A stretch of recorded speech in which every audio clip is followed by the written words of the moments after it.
Question number 8 नए book का 9। हमारे पास 40 रुपए के हिसाब से 1000 यूनिट आता है। 1000 यूनिट हमारे पास आता है, ठीक है। इसका 10% क्या हो जाता है? लॉस हो जाता है। सामान्य प्रक्रिया में हानि हो जाता है, लॉस हो जाता है। 10% नॉर्मल लॉस हो जाता है। 1000 का 10% मतलब 100 यूनिट। 100 यूनिट लॉस में चला जाता है।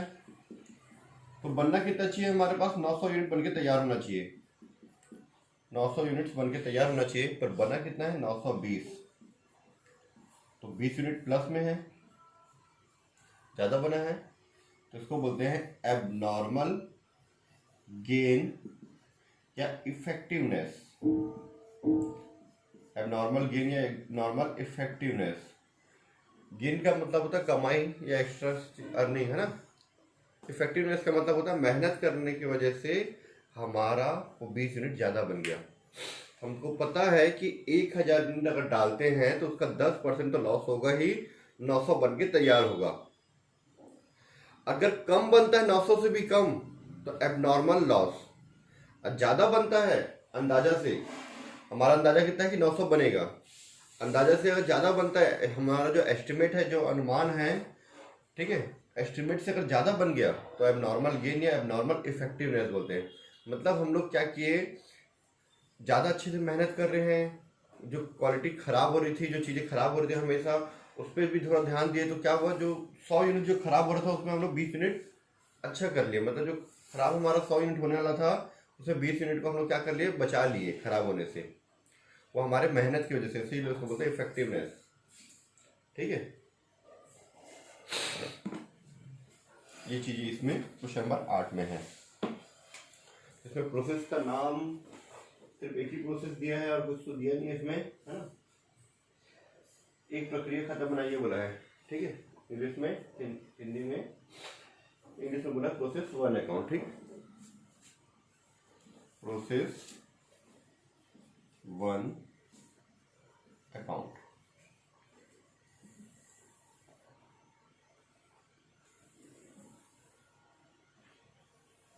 ये लंबा पूरा ले लेते हैं।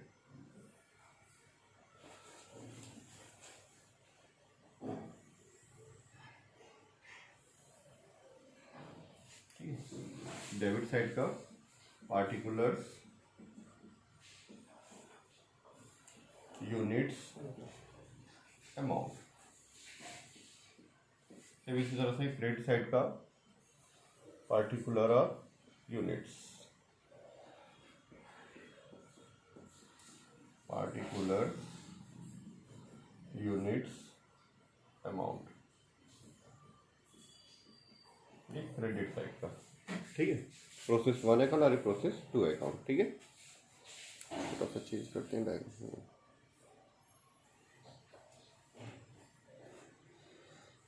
ठीक है। तो सबसे पहले यूनिट हमारा आ रहा है, ठीक है। उसको रॉ मटेरियल है, जो भी चीज दिया है, यूनिट इंट्रोड्यूस है ना, वो लिखेंगे हम लोग।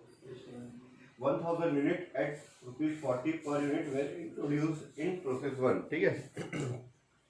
To material introduced, material introduce,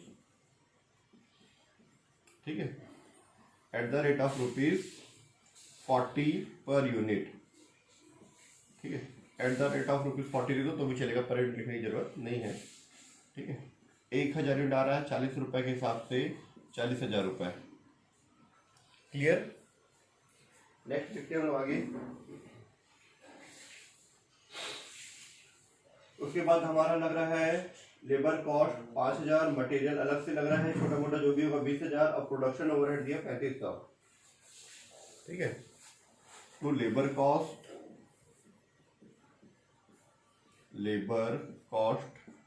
5000 rupees, to material दिया है 20,000 rupees,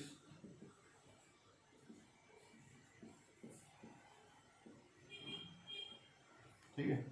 to production overhead 3,500 rupees, ये इतना दिया हुआ है, ठीक है। उसके बाद बोला है कि जो सामान्य प्रक्रिया हानि निवेश पर, निवेश मतलब जो इनपुट आता है, इनपुट 10% जो आ रहा है ना उसका 10% अनुमानित की गई है। एक तो बताओ, the normal process loss has been estimated at 10% of the input. Input का 10% लॉस हो जाता है ना, which can be sold at 10 rupees per unit. ठीक है, इसको हम लोग 10 रुपये प्रति इकाई की दर से बेची जाती है। ठीक है, बेच देते हैं। तो 1000 हमारा निवेश आया है, इनपुट आया है, इसका 10% हमारा नॉर्मल लॉस हो जाता है by normal loss. Normal loss 1000 units का 10% के हिसाब से कितना आएगा, 100 यूनिट्स। ठीक है, 1000 यूनिट आया है, इसका 10% हमारा कितना आएगा, 100 यूनिट्स। ठीक है, 100 units at the rate of rupees 10, 10 रुपये के हिसाब से मिल जाता है, 10 रुपये पर यूनिट। जो चीज़ें नॉर्मल लॉस होता है उसका हमको 10 रुपये के हिसाब से मिल जाता है। तो 100 यूनिट आएगा यूनिट में, उसका 10 से मल्टीप्लाई करेंगे तो 1000 रुपये हमारा मिल जाएगा। 100 यूनिट खराब होगा और हमको उसका पैसा मिल जाएगा।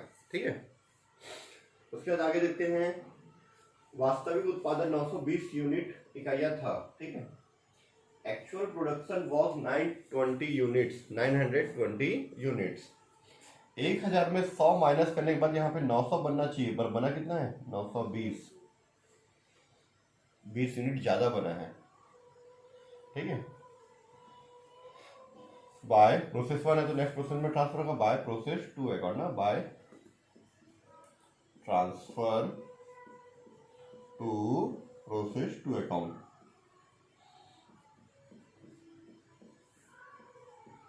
ठीक है, at the rate of rupees जो भी आएगा यहाँ पे हम लोग निकालेंगे। अब ये फिल इन द ब्लैंक्स है। ठीक है, अब हमारा 1000 में 100 माइनस करने के बाद यहाँ तो 900 आना चाहिए था, 920 है, 20 यूनिट ज़्यादा बन गया है।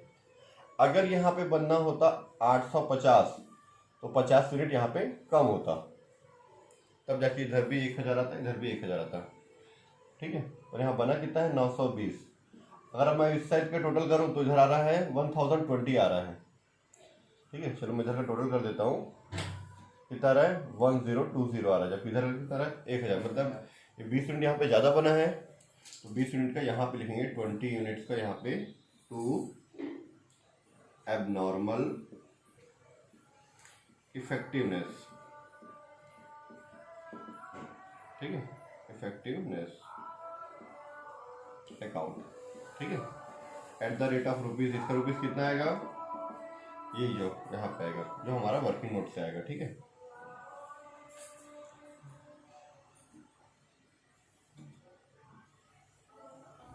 ठीक है, ये हो जाएगा हमारा कंप्लीट।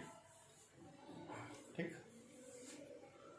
अब यहाँ कितना आएगा पर यूनिट, फिर यहाँ पे इसका अमाउंट कितना आएगा, उसके लिए बनाते हैं हम लोग वर्किंग नोट।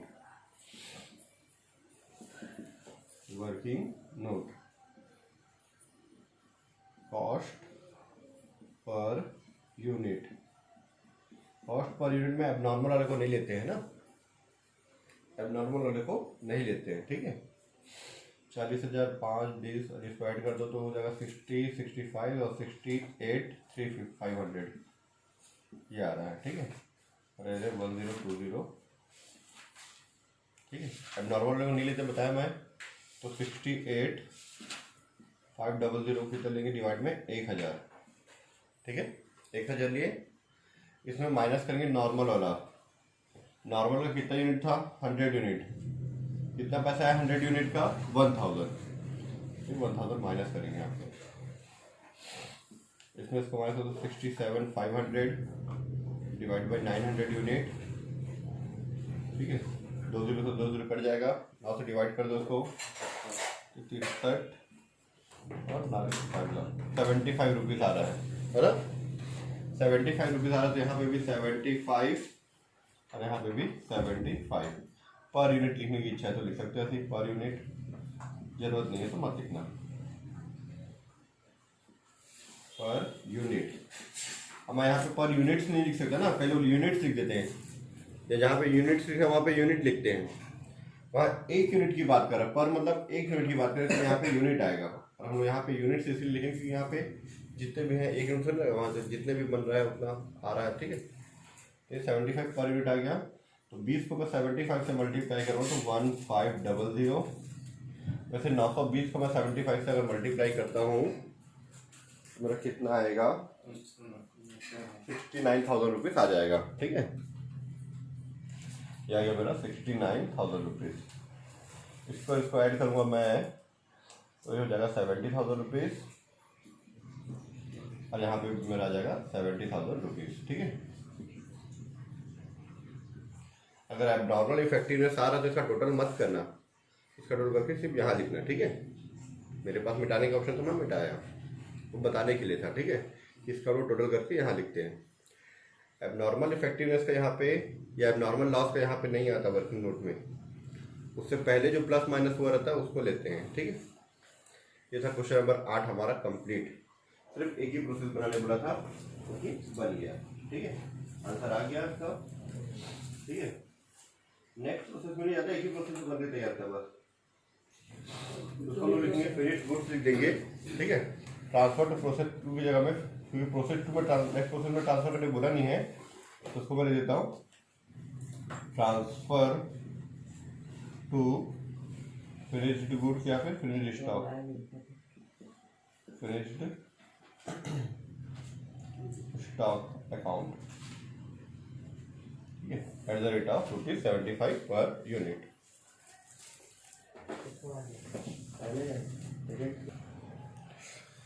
तो नेक्स्ट क्वेश्चन बनाते, क्वेश्चन नंबर 9 नए बुक का 10 है ना। तो नए बुक के साथ हम लोग चलते हैं, तो क्वेश्चन नंबर 10 लिखता मैं। ठीक है, तो हमारा क्वेश्चन नंबर 8 जो था वो 9 का लेना था, 10 9 9 तो जैसा पुराने बुक के साथ चल रहा था चलने दो। ठीक है, तो प्रोसेस इसमें बोला है कि प्रोसेस ए से प्रोसेस बी में आया है। ठीक है, प्रोसेस बी अकाउंट बनाने बोला, प्रोसेस ए बना लिया है, वो हमको प्रोसेस बी अकाउंट बनाने बोला है।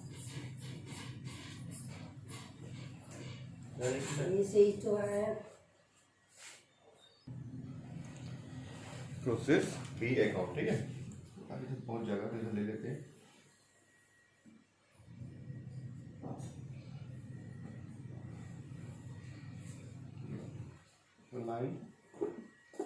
Process B account. ठीक है, क्वेश्चन में बोला है कि ए से जो है बी में आया हुआ है ना, ए से बी में आया हुआ है। ठीक है, एक बार मैं पढ़ के आपको क्वेश्चन बताता, लिखा हुआ है इंग्लिश में बताता हूँ। In process B 900 units were transfer from process A. B में जो है ट्रांसफर होकर आया है ए से, है ना, एट अ कॉस्ट 2,98,800 रुपीज। ठीक है, हिंदी में बताता हूँ, वह विधि में अविधि से 2,98,800 रुपये लागत पर हस्तांतरित की गई है। ठीक है, मतलब 900 यूनिट बन के आया यहाँ पे, प्रोसेस बी में 900 यूनिट बन के आया है to transfer from process A account. 900 unit बन के आया है 2,98,800 रुपीज में। 900 यूनिट बन के हमारा 900 यूनिट बन के तैयार होके आया हुआ है। ठीक है, इसके बाद नेक्स्ट लाइन लिखते हैं हम लोग, क्या लिखा हुआ है। इसके बाद लिखा है कि प्रोसेस विधि ब में, मतलब प्रोसेस बी में 58,500 रुपए का अतिरिक्त व्यय हुआ। ठीक है, इंग्लिश में the additional expenses incurred in process B were 58,500। वही मटेरियल वगैरह का जो भी लगा होगा, वेजेस वगैरह है ना, इनडायरेक्ट एक्सपेंस, डायरेक्ट एक्सपेंस या प्रोडक्शन ओवरहेड जो भी है, वो सब 58,500 रुपीज लगा। ठीक है, तो to additional expenses 58,500 rupees extra लग रहा है। इतना क्लियर है? आगे देखते हैं। यह अनुमान लगाया गया कि कुल वजन का 5% कम हो जाता है, 10% क्षय हो जाता है, सामान्य क्षय। ऐसा हम लोग क्वेश्चन में पहले भी पढ़ चुके हैं, 7वां 8वां में, है ना। ठीक है, इंग्लिश में it is estimated that 5% of total weight is lost, पूरा लॉस्ट हो जाता है, मतलब गायब हो जाता है, एंड 10% इज नॉर्मल वेस्टेज। जो 10% नॉर्मल वेस्टेज होता है उसको कुछ पैसे मिल जाते हैं, विच रियलाइज ₹400 पर यूनिट। जो 10% का सामान्य क्षय होता है नॉर्मल वेस्टेज, उसका ₹400 400 प्रति इकाई के हिसाब से पैसे मिल जाते हैं। ठीक है, उसके बाद प्रोसेस बी में जो है 780 यूनिट 780 यूनिट बन के तैयार हुआ। आउटपुट लिखा ना, उत्पादन मतलब उतना बन के तैयार हुआ। इनपुट मतलब आ रहा है, आउटपुट मतलब बन के तैयार हुआ जाएगा वो, ठीक है, मार्केट बिकने जाएगा या गोदाम में जाएगा या नेक्स्ट प्रोसेस में जाएगा। हमको बनाना है बहुविधि खाता तथा असामान्य बचत खाता तैयार करना है, ठीक है। मतलब इसमें हम लोगों को निकालना prepare process B account and abnormal effectiveness account. उससे क्वेश्चन नंबर 8 जो बना था उसी तरह से ही बनेगा क्वेश्चन नंबर 9, ठीक है। तो हमारा इतने का तैयार हो गया। अब हमारा जो भी खेल है क्रेडिट साइड का है, ठीक है। बाय ये जो 900 आया है इसका 5% क्या होता है, लॉस हो जाता है। बाय लॉस इन वेट लिख देते हैं, बाय या नॉर्मल लॉस लिख देते हैं, लॉस इन वेट 900 यूनिट्स का 5%, यह आ जाएगा 45 यूनिट्स। इसका कोई पैसा नहीं मिलता, डैश, ठीक है। और जो नॉर्मल वेस्टेज है उसका पैसा मिलता है by normal wastage, normal wastage account, इसके पैसे मिलते हैं हमको, ठीक है। वो 10% है, 900 का 10% होता है 90 यूनिट्स। 90 यूनिट्स का हमको पैसे मिलते हैं eight the rate of rupees, कितना दिया था क्वेश्चन में, 400 रुपये दिया था, ठीक है। 400 रुपीज़ के साथ पैसे मिल जाते हैं, 400 पर यूनिट, है ना। तो 0 0 0 3 0, ठीक है। और यहाँ पे 4 9 36, 36,000 रुपये हमको मिलता है। 90 यूनिट का 400 रुपये के हिसाब से 36,000 रुपये हमको मिल जाता है। अब 900 में 45 माइनस करोगे तो 855 होगा, उसमें 90 माइनस करो तो 865 होगा, सॉरी 765, 765 यूनिट 765 यूनिट बन के तैयार होना चाहिए, जबकि बना कितना है 780, यहाँ 765 आना चाहिए पर बना कितना है 780 बना है, 15 यूनिट एक्स्ट्रा बना है। तो जो पिछले क्वेश्चन में मैंने बताया था सेम उसी तरह से है वो, ठीक है। 15 यूनिट एक्स्ट्रा बन रहा है तो 15 यूनिट कहाँ आएगा, इस साइड आएगा, ठीक है। और उसके अलावा क्या दिया क्वेश्चन में, कुछ नहीं दिया हुआ ना। तो यहाँ पे by transfer to finished goods है या फिनिश्ड स्टॉक है कि नेक्स्ट प्रोसेस है, देखते हैं इनको। बस बन के तैयार हुआ लिखा है, ठीक है। अब हमको ये नहीं पता कि फिनिश्ड गुड्स है कि फिनिश्ड स्टॉक है, तो उसके साथ हम दोनों चीज लिख सकते हैं, ठीक है। और प्रोसेस बी के बाद प्रोसेस सी हो सकता है, नाम नहीं पता तो नेक्स्ट प्रोसेस लिख देना, ठीक है। अपने मन से बी सी मत लिख देना, प्रोसेस नेक्स्ट प्रोसेस लिख देते हैं, next process account. Next process C होगा क्योंकि ए से बी में आया तो सी होगा नेक्स्ट, पर हम लोग नेक्स्ट प्रोसेस लिख दो जो भी हो, ठीक है। At the rate of rupees जो आएगा हमारा वर्किंग नोट में निकालेंगे। तो पहले ये दोनों का टोटल करो, ठीक है। उसके लिए हम लोग बनाते हैं वर्किंग नोट,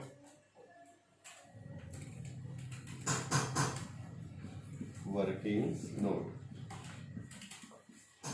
ठीक है। इसके लिए हमारा कॉस्ट पर यूनिट, ये दोनों को ऐड करेंगे तो हमारा आएगा रुपीज, ठीक है। 3,57,300, 3,57,300, ठीक है। फिर से मैं समझाता हूँ, हमारा 900 यूनिट प्रोसेस ए से ट्रांसफर फ्रॉम प्रोसेस ए, ये आर है ना, ट्रांसफर फ्रॉम प्रोसेस ए से आया था 900 यूनिट इतने रुपए में और इतना खर्चा हुआ, ठीक है। अब 900 यूनिट का 5% लॉस इन वेट में चला गया, मतलब गायब हो गया, बचा 900 यूनिट का 900 यूनिट का 10%, 90 यूनिट्स हमारा नॉर्मल वेस्टेज है जिसका 400 रुपये साल से पैसे भी मिला, ठीक है। उसके बाद हमारा 765 यूनिट बन के तैयार होना चाहिए, 765 यूनिट, पर बना कितना है 780 यूनिट बना है, ठीक। तो 15 यूनिट एक्स्ट्रा बना तो उसके साथ हम लोग का रेट निकालेंगे। तो ये दोनों का टोटल किया मैं, कितना आया, ठीक है। माइनस जो है ये इसको करेंगे, ठीक है। माइनस 36,000 रुपीज़ का रुपीज़ से माइनस, यूनिट कितना था 900 यूनिट्स, 900 यूनिट्स माइनस 45 और माइनस 90, दोनों माइनस करेंगे, ठीक है। तो इसमें से इसको माइनस करते हैं 357, 300 में से 36,000 माइनस कर देता हूँ मैं, तो फिर आएगा ₹3,21,300।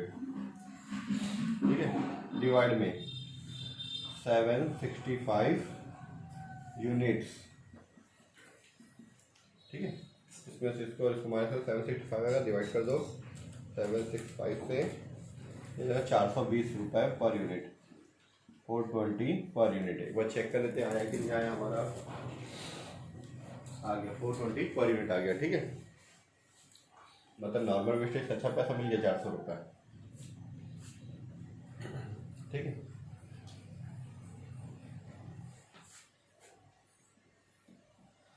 यहाँ जाएगा 420 यूनिट्स।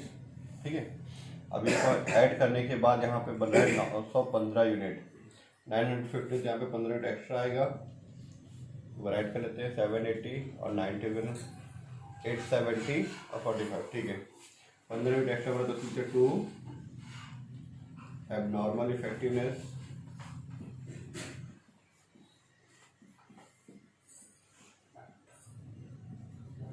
ठीक है, एट द रेट ऑफ ₹420 पर यूनिट। ठीक है, 15 यूनिट एक्स्ट्रा बना है, इसका मैं 420 से मल्टीप्लाई करूंगा और 780 का 420 से मल्टीप्लाई करूंगा मैं। तो 420 इंटू 15 करते हैं तो 6,300, वैसे ही 780 इंटू 420 कर दे हम तो 3,27,600। अब दोनों साइड का टोटल इक्वल आना चाहिए, ये दोनों को ऐड करते हैं तो आ रहा है 3,63,600। ठीक है, वैसे इसका टोटल करके कर लेते हैं, वैसे वही आएगा सेम 298,800, 58,500 और 6,300, 363,600 अरे 915 आ गया। ठीक है, कंप्लीट हो गया, ये बनके तैयार। लेकिन हम लोग को इसमें एबनॉर्मल इफेक्टिवनेस का भी अकाउंट बनाने बोला है। ठीक है, तो उसके लिए थोड़ा सा मैं चेंज करके डालूंगा। ठीक है, बना लेते हैं। एबनॉर्मल इफेक्टिवनेस अकाउंट, बचत खाता जो बोला है ना, सामान्य बचत खाता, वो बनाना है। ठीक है,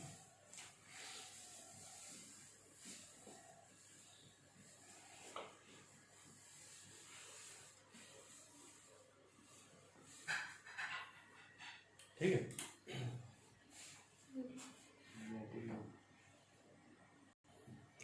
तो हमारा जो है एबनॉर्मल इफेक्टिवनेस अकाउंट बना रहे हैं, तो प्रोसेस बी में एबनॉर्मल इफेक्टिवनेस क्रेडिट साइड कहीं नहीं है, डेबिट साइड में टू एबनॉर्मल इफेक्टिवनेस अकाउंट 420 रुपये, 15 यूनिट का 6,300 रुपये। प्रोसेस बी में लिखे हैं एबनॉर्मल इफेक्टिवनेस, इसके डेबिट में लिखेंगे तो इसके क्रेडिट में लिखेंगे बाय प्रोसेस बी अकाउंट। ठीक है, एक 15 यूनिट 6,300 रुपये।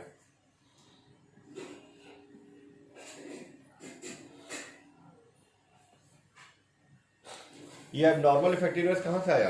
आपके पास 900 यूनिट आया था, उसमें से 15 यूनिट ज़्यादा बन गया क्या? नहीं, हमारे पास जितना यूनिट आएगा उससे ज़्यादा थोड़ा बन सकता है, उससे कम ही बनेगा। ठीक है, ये 15 यूनिट कहाँ से आया है? ये जो हम लोग नॉर्मल 45 यूनिट लॉस हो जाता है, 90 यूनिट वेस्टेज हो जाता है, जो सोच के बैठे थे 135 यूनिट 135 यूनिट जो खराब होगा करके, 45 यूनिट गायब, 90 यूनिट जो वेस्टेज में जाएगा, वो जो सोचे थे हम लोग, उसमें हमारा 15 यूनिट एक्स्ट्रा बन गया है, मतलब 15 यूनिट हमारा बच गया है, बचत बोलते हैं इसको। हमारा मेहनत अच्छा रहा होगा, वर्कर अच्छे मेहनत किए होंगे, कहीं ना कहीं हमने खराब चीज़ों को बचाने की पूरी कोशिश की होगी, तब जाके हमारा 15 यूनिट क्या हुआ, अच्छा तैयार हो गया। ठीक है, तो ये जो है किसकी वजह से तैयार हुआ? नॉर्मल वेस्टेज और नॉर्मल लॉस, मतलब इसको हम नॉर्मल वेस्टेज के रूप में लेते हैं कि नॉर्मल वेस्टेज में हम लोग जो 90 यूनिट था उसमें से 15 यूनिट हम लोग एक्स्ट्रा बचा लिए, 90 यूनिट खराब होने से हम लोग 15 यूनिट को बचा लिए। ठीक है, तो यहाँ पे अब नॉर्मल इफेक्टिवनेस में लिखते हैं हम लोग टू नॉर्मल वेस्टेज। रियल में नॉर्मल वेस्टेज कितना हुआ है, हम यहाँ 90 लिखे हैं पर 90 नहीं हुआ है, वो हुआ है 75। 15 यूनिट हम लोग खराब होने से बचा लिए हैं, ठीक है। तो वहाँ पे उसके क्रेडिट में 90 लिखे हैं, यहाँ इसके डेबिट में 15 लिखेंगे, मतलब टोटल कितना आ जाएगा। राउंड फिगर में नॉर्मल में कितना है, नॉर्मल लॉस कितना हुआ 75 यूनिट, उधर 90 इधर 15, ठीक है। एक बार क्रेडिट साइड में 15 लिखे हैं, एक बार डेबिट साइड में 90 लिखे, इधर 15 लिखे, मतलब टोटल लॉस कितने का हुआ है 75 का ही हुआ है, ठीक है। इसका रेट जो दिया था @(रुपीस)400 पर यूनिट, 15 का 4 से मल्टीप्लाई कर दो, 6,000 रुपये, ठीक है। ये 15 यूनिट का रेट 6,300 है, यहाँ 15 यूनिट का रेट 6,000 है, ठीक है। हम तो लॉस नॉर्मल वेस्टेज लॉस ये लगाए थे, पर 15 यूनिट एक्स्ट्रा बन के तैयार हुआ तो 6,300 के हिसाब से बिकेगा वो, तो हमारा 300 रुपये का क्या हुआ, फायदा हुआ यहाँ पे। हम 15 यूनिट का 6,000 रुपये माने थे, 90 यूनिट का 36,000, तो 15 यूनिट का 6,000 रुपये लॉस माने थे, पर 15 यूनिट का कॉस्ट जो है 6,300 रुपये आ गया, ठीक है। तो हमारा 300 रुपये फायदा हो रहा है, ठीक है। तो to costing profit and loss account लिखते हैं इसको, क्योंकि आप अभी बेची नहीं हो तो to profit and loss account नहीं लिख सकते है ना। वो प्रॉफिट लॉस का क्या होता है, जो बेचने से जो पैसा आता है उसको लिखते हैं हम लोग।